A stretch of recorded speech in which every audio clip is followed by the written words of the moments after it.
Okay, friends, there's one thing that I want to take another quick pass at before tomorrow's exam, and that is the Cartesian Circle. Okay, the Cartesian Circle is a concept that I've mentioned in class, but I want to talk about it in a little bit greater detail right now so everybody knows it before the exam tomorrow. Cartesian Circle is a well-known objection against Descartes' ideas. Okay, and the objection is straightforward. The objection is that Descartes is assuming the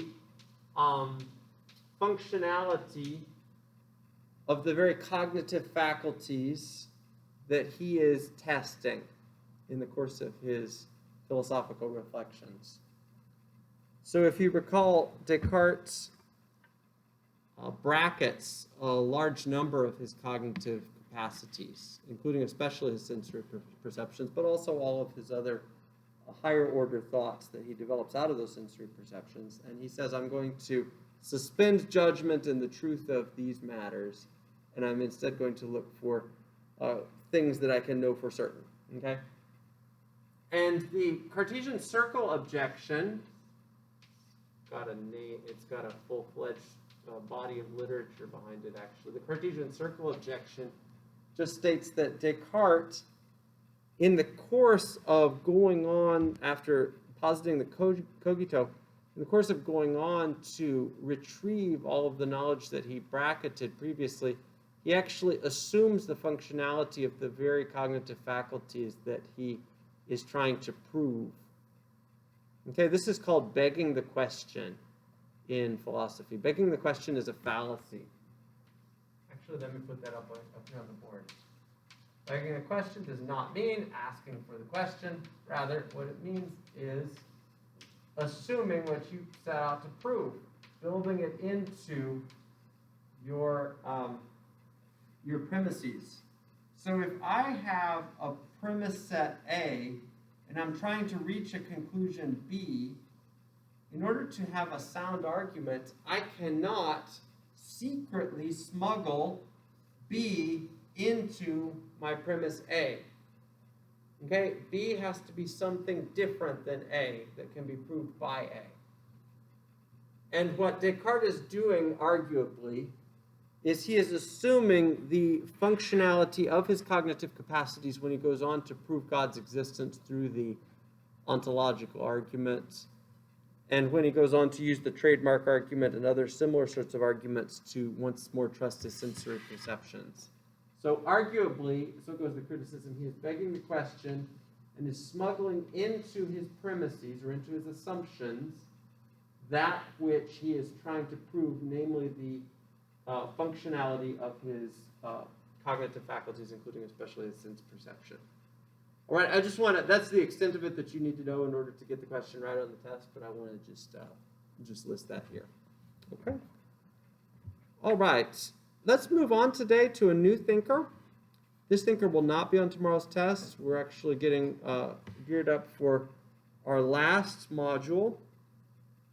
We've covered ancient philosophy, we've covered medieval philosophy, and we've covered modern philosophy. We're now going to turn to the Enlightenment and to postmodernity. So our Enlightenment figure is going to be David Hume today, and then after Hume we will cover Nietzsche and the advent of postmodernity.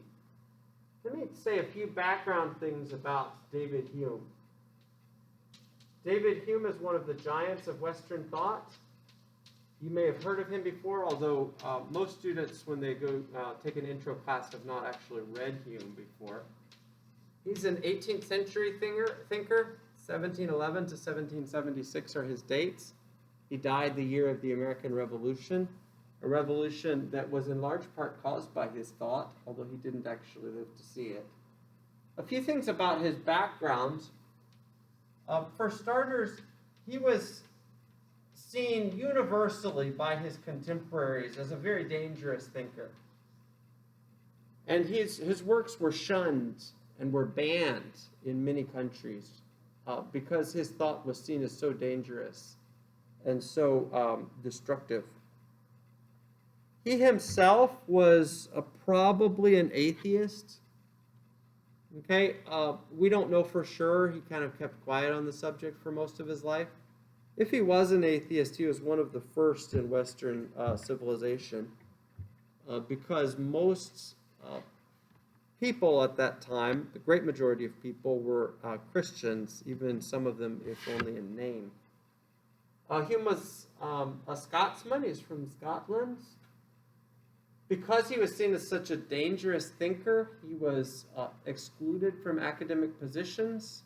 He was not given these positions and was rejected for various honors. He didn't take this too hard, though. He found other ways to earn a living. He published a very successful history of the British Isles that made him a lot of money and put him up very well off, in a very well-off state for the rest of his life. He was a lifelong bachelor, never married. In fact, as I was thinking about it this week, a whole bunch of the thinkers that we study this semester never married. So Aquinas never marries, Descartes never marries, although he fathers a whole lot of children. But he never marries. And Hume never marries, Nietzsche never marries, Pascal never marries.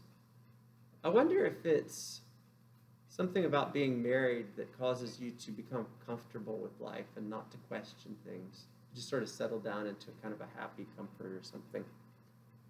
One thing I really should apologize to you guys about in this class is we only study male thinkers in our canon in this class. And honestly, if there were women in the canon, I would be the first to put them in this class. But there are no major female philosophers until the second half of the 20th century. Okay, especially with Hannah Arendt, who's kind of the first major female philosopher in the canon. But yeah, I mean, look, I would include women on our syllabus, but they just are not there in the canon until recently. Okay, David Hume, at any rate, was a bachelor. He had a reputation for being a very jovial man. Had many friends. He was friends with Adam Smith, the great economist, for instance. They were close friends. He loved food, loved wine, loved good company. He's a very fat man, about 350 pounds. Okay, if you see pictures of him, he's like real corpulent. This was a time in European history when everybody wore wigs. Maybe you've seen pictures of that. Okay, they all had these wigs that they put on. I think it was to cover the head lice because they didn't have shampoo that would take that out. But all the pictures of Hume have him in wigs. Yeah, that's probably good for a background. Oh, here's one other little tidbit, little anecdote. Maybe you've heard of JeanJacques Rousseau, the great French thinker, yes? Father of the French Revolution? Okay, well, Rousseau was also reviled and had to flee many oppressive regimes. And at one point he fled to Scotland at Hume's invitation to come and live with Hume. Okay, but this didn't turn out well because Rousseau was an incredibly psychotic individual. Okay, and Hume would spend much of his morning each morning sitting in a chair and staring at the wall. That was how he thought through his ideas and sifted them categorically. And Rousseau became convinced that Hume was plotting against him and began doing all sorts of psychotic things that included the destruction of Hume's house. So Hume had to kick him out. This didn't end up very well. It is an unfortunate incident. One more anecdote about Hume, and then we will move on to the actual philosophy. He, like I mentioned, he loved pub life, loved the jovial company of others, loved food. One night he was walking home, late at night, early in the morning. And Scotland is actually a very marshy, boggy place, lots of fog. And he fell into a marsh along the way near Edinburgh, where he lived. And as the story goes, he was stuck in the marsh, very fat man, couldn't get himself out, and called for help. And a woman walking by on the road turned and said, "Who's there? Who's there?" And he said, "It's David Hume, I need help." And she looked at him and then walked on and said, "I don't help atheists." So that's probably not a good way to represent your Christian belief.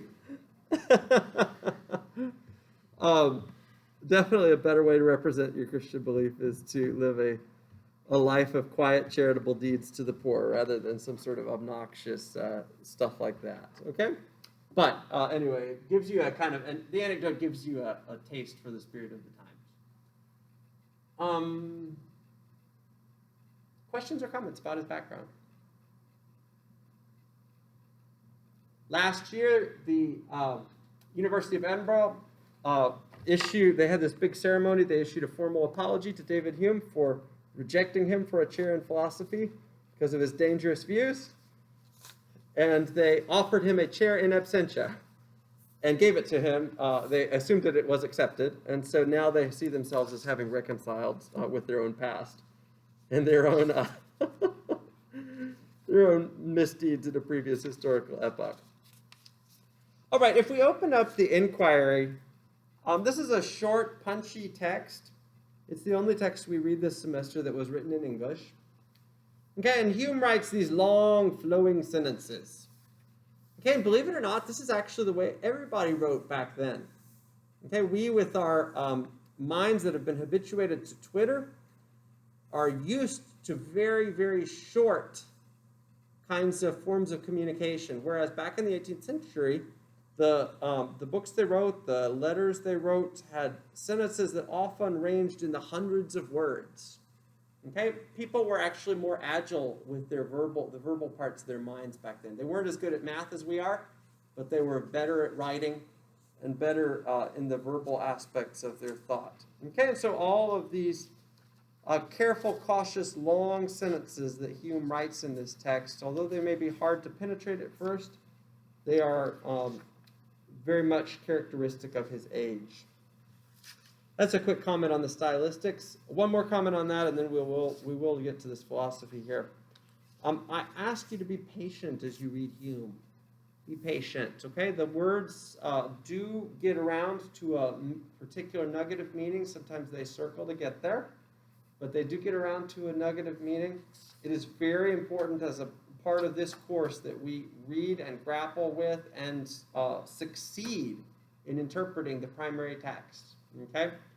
The course is not just watching the videos. Okay? We have to actually read hard texts and expand our minds doing so. So I urge you to be patient with Hume and to learn from this great thinker and to develop your ability to read lengthy sentences that have subtle meanings by taking the time to actually grapple with this.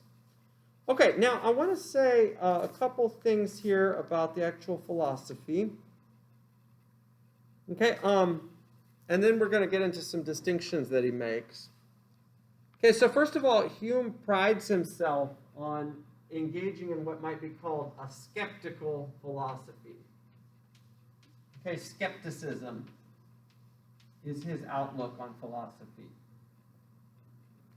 Okay, and this is what he talks about in section 1 of the inquiry. This is the kind of philosophy that he favors.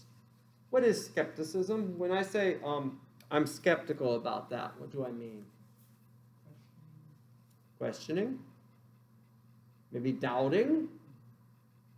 Show me before I believe it, that sort of a mindset. Okay? Hume favors a skeptical philosophy. And skepticism is, among some people in history in the canon, it's been a popular solution. So, for instance, earlier this semester when we were covering St. Augustine, I talked about the problem of evil. And the problem of evil is how can there be a good, all-knowing, all-powerful God and evil, how can evil be around, right? And I said that Augustine's solution to the problem of evil is that God believes free will to be such a great good that it outweighs the bad of having evil around. Well, actually, that's not everyone's solution to the problem of evil. One popular solution to the problem of evil is the skeptical solution. The skeptical solution says, well, how is there an all-powerful, all-knowing, all-good God and evil is around? Well, the skeptic says, we don't know. Okay, so that's skepticism in a nutshell right there. We don't know. We don't have any evidence for believing we have a tangible answer to this question, is what the skeptics say. Okay, and the skeptical mindset is just that. It's kind of this doubting, sifting, cautious approach to thinking and to rationality. And it's a way of thinking that Hume has very much mastered and that he considers his own. Okay, I want now to turn to a discussion of some core Humean concepts. We haven't yet got into why Hume's contemporaries considered him to be so dangerous, but I want to start on the road there by defining some core Humean concepts and discussing them. Okay, so let's start with some different kinds of thoughts. Hume is a real subtle thinker, okay, and he's really good at thinking about how the mind works, what the operations of the mind are like, how they work, what can be trusted, what can't be trusted, what the psychology from the inside really feels like when you think about different thoughts. Let me put some sentences up here on the board. Sentence number 1, or A, I'll call it. It is raining in Houston today.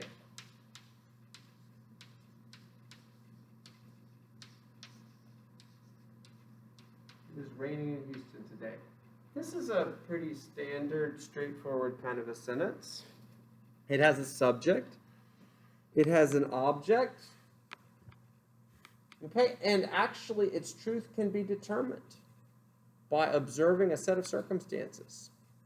It is not raining in Houston today. The sentence is false. And we can know that the sentence is false by comparing it to a state of affairs in the world that has empirical verifiability.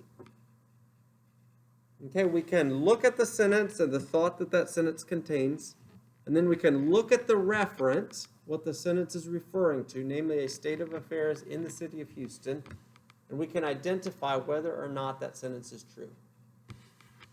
Let me put another sentence up here on the board.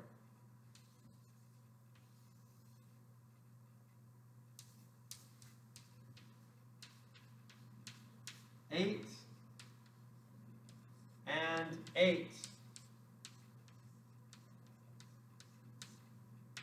is 16.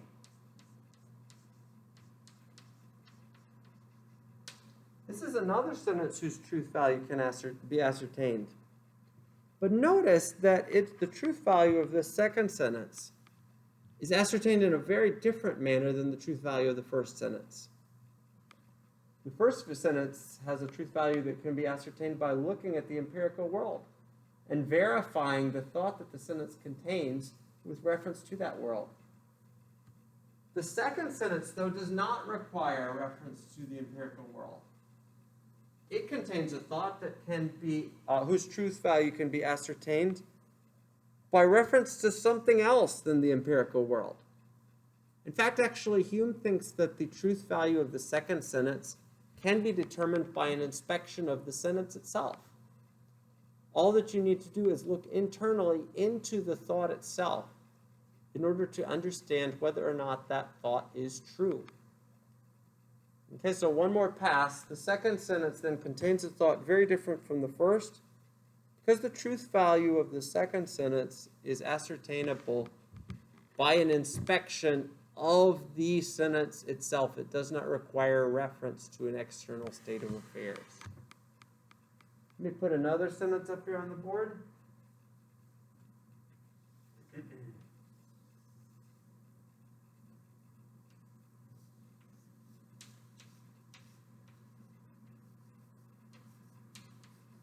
This man is a bachelor.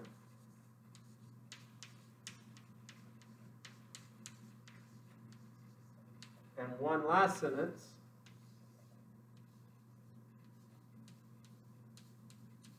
Bachelors are not married.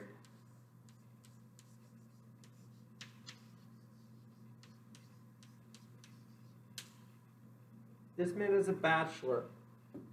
Now, assuming that the this man component of this man is a bachelor, the subject component, is referring to a particular man in the world, this sentence bears the characteristics of sentence A.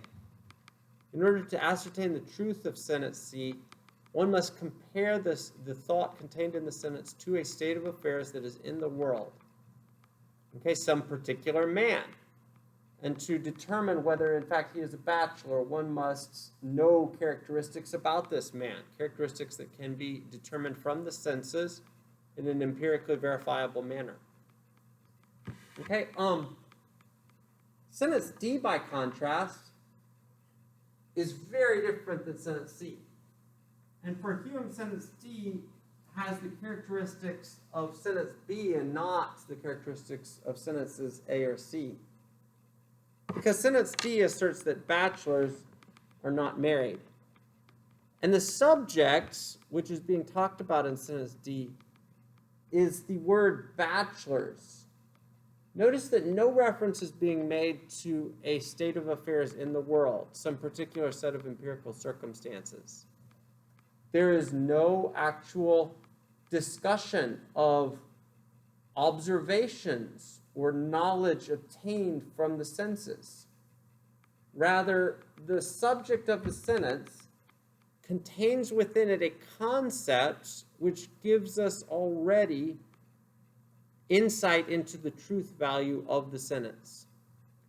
Namely, the definition of the subject, bachelors, precisely is to be unmarried. Okay? It precisely contains the concept non-marriage within it. So for Hume, what sentence D really is it's just like sentence B in the sense that it is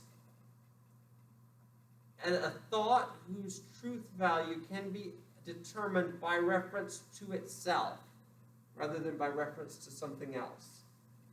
It is a thought whose truth value is wholly encapsulated in the sentence itself and can be determined, namely, this is a true sentence, bachelors are not married, can be determined just by referencing the sentence itself. Okay, so far so good. Is everybody following this discussion so far?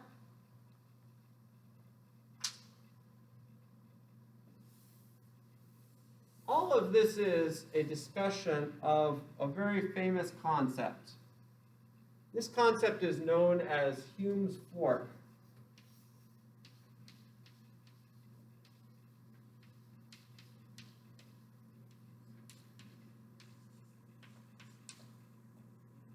There are two different kinds of thoughts, Hume says.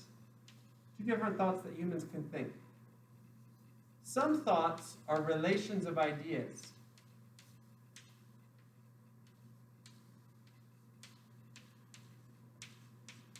Other thoughts are matters of fact.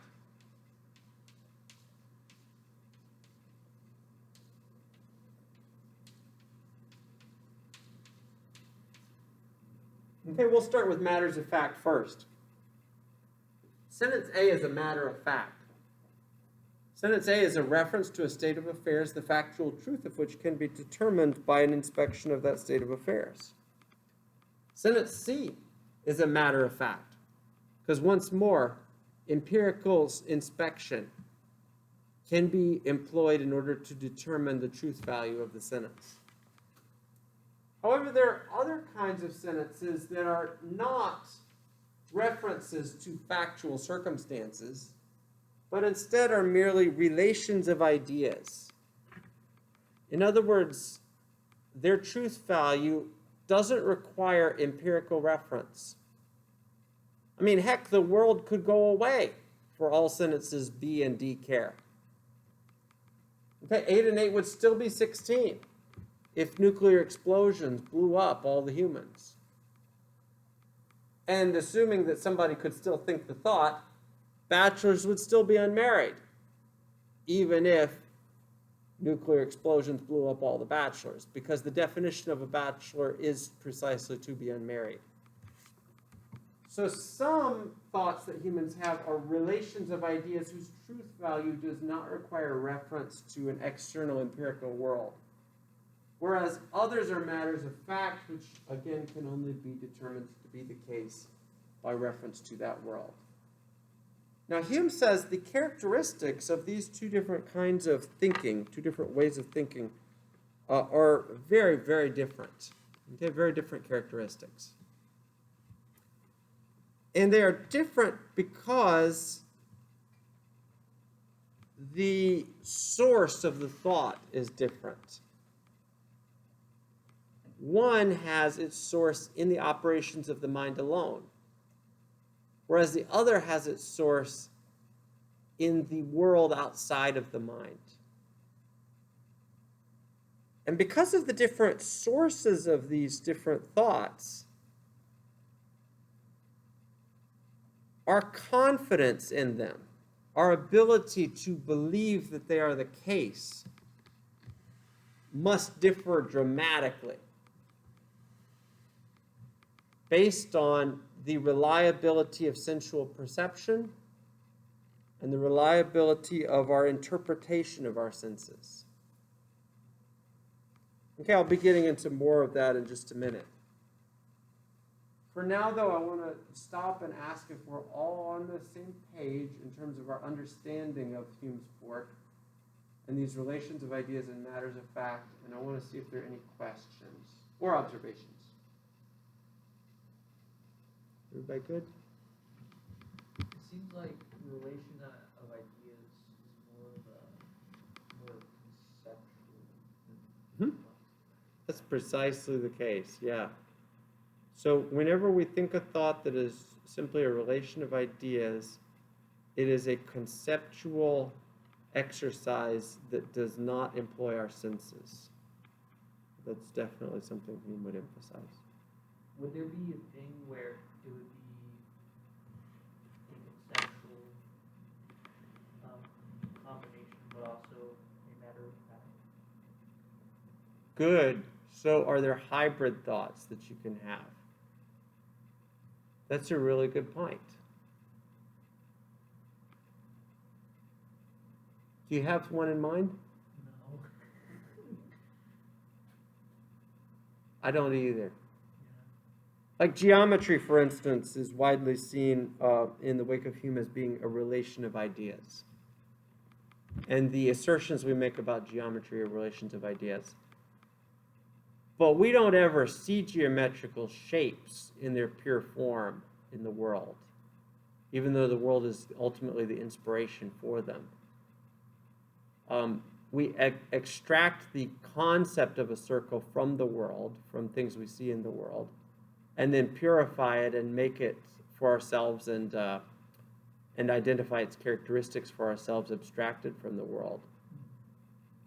So I guess in a certain sense, that might be a relation of ideas that has its original source in the world, but that still, but whose truth value can still be determined without reference to the world. Right, so the circle is originally sourced to the world, and our ideas about the circle come from our observations of it in the world. But once extracted from the world, thought of just in our minds alone or something like that, it takes on a life of its own. And our knowledge about it is knowledge that is purely conceptual and doesn't require reference to a particular state of affairs. So that's my best effort at coming up with a hybrid, is a sourced idea that is now wholly a relation of ideas. So in that case, the origin would have to come From the world, yeah. Well, and Hume is an empiricist, right? So Hume does not agree with Descartes that we have certain ideas that precede experience. Okay, remember Descartes' a rationalist. Remember why I made the empiricist-rationalist distinction? Descartes' a rationalist, and he thinks that there are innate ideas that humans have that we have because our minds are prepackaged with these ideas prior to experience. Hume is an empiricist. He doesn't think that you can have ideas prior to experience. And so he would definitely agree that some of our, in fact, all of our relations of ideas can be sourced to the world.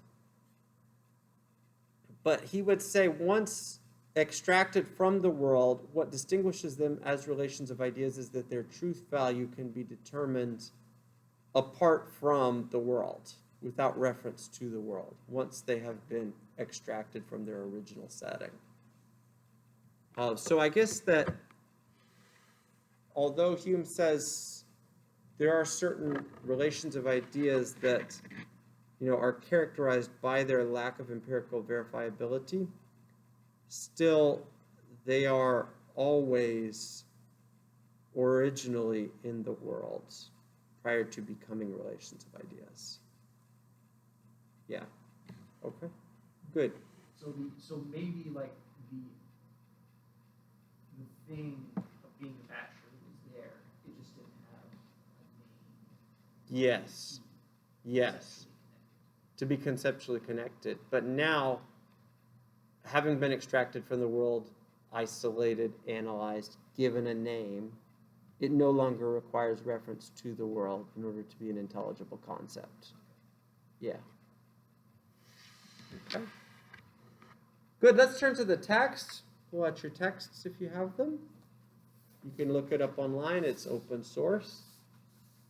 You can probably find it at earlymoderntexts.com if you're looking for a trustworthy source.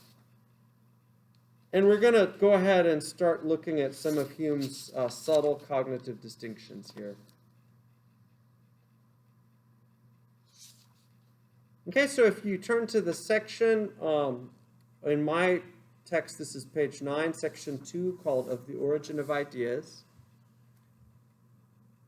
Hume writes there, here therefore we may divide, this is on page 10, so several paragraphs into the section. Here therefore we may divide all the perceptions of the mind into two classes or species, which are distinguished by their different degrees of force and vivacity. The less forcible and lively are commonly denominated thoughts or ideas. The other species want a name in our language. Let us therefore use a little freedom and call them impressions.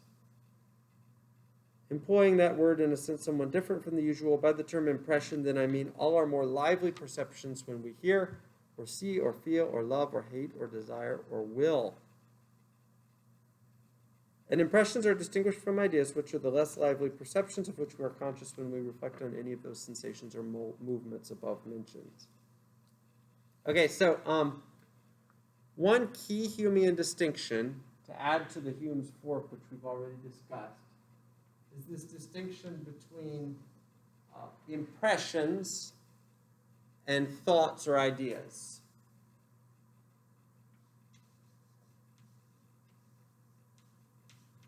Okay, so Hume's fork takes place entirely within the realm of thoughts or ideas.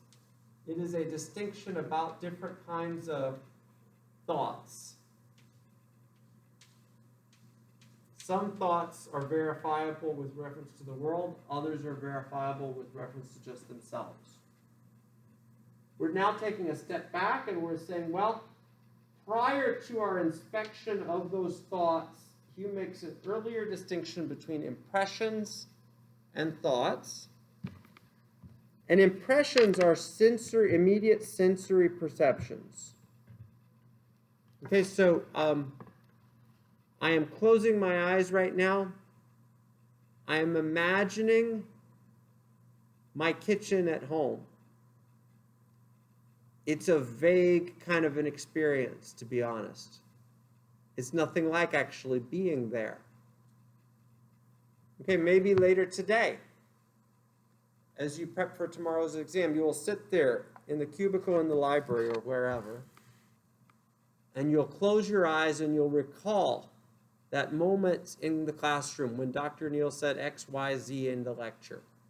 And maybe as part of your recollection, you can remember the lighting and the colors and kind of what the experience was like. After all, experiential memory is very powerful, and an important part of forming our remembrance of things is actually our sensorial perceptions of our surroundings when the memory took place. Okay, that's why I think actually that with all of this, these Kindle devices, I think we're going to sabotage human memory with them. Because it's all, every book now actually looks the same. And it's all like the feel of the page, the tactile part of the memory formation, and the appearance. It all now is boiled down to a single solitary experience. And my wife has actually told me that she reads regularly on her Kindle. She can't remember half the things from a Kindle reading experience that she can remember from a non-Kindle reading experience. I was talking to a colleague the other day, and he says he thinks that we're going to remember very little about the pandemic time in our lives. Partly because humans have a tendency to want to block out painful memories. Okay, and so we're not going to want to remember this. And partly actually also because so many of us were so on our devices during this time. And our devices are actually not as good at forming serious long-term memories as more comprehensive sensory experiences happen to be. Okay, but that's an aside. All right, so an impression for Hume is an immediate sensory experience of sitting in this classroom, encountering the blue table in front of you, seeing the lighting above you, the immediate sensory experience. A thought is abstracted from that. It is removed from that first order experience. It is a second level cognitive exercise. It is me remembering the kitchen at my home. It is us later on today remembering the classroom experience. Okay, and a thought is where most of our insights as humans happen, because that's where we sift our immediate impressions, and we try to identify whether or not they can be trusted, and we try to connect them up together. This is all real subtle stuff. Okay, it's a very subtle inspection of the operations of the mind that Hume is engaging in here in this text. Okay, so impressions can be distinguished from thoughts, and within thoughts, I have gone ahead and introduced a further distinction between relations of ideas and matters of fact. Okay, let's take a quick break, and then we'll look at section 3 on the association of ideas, and then we'll get to some of the implications of the relations of ideas, matters of fact distinction in Hume's fork when we talk a little bit about section 4. Okay, so for now, we'll just take a 2 or 3 minute break, and then we'll look at some of this other stuff.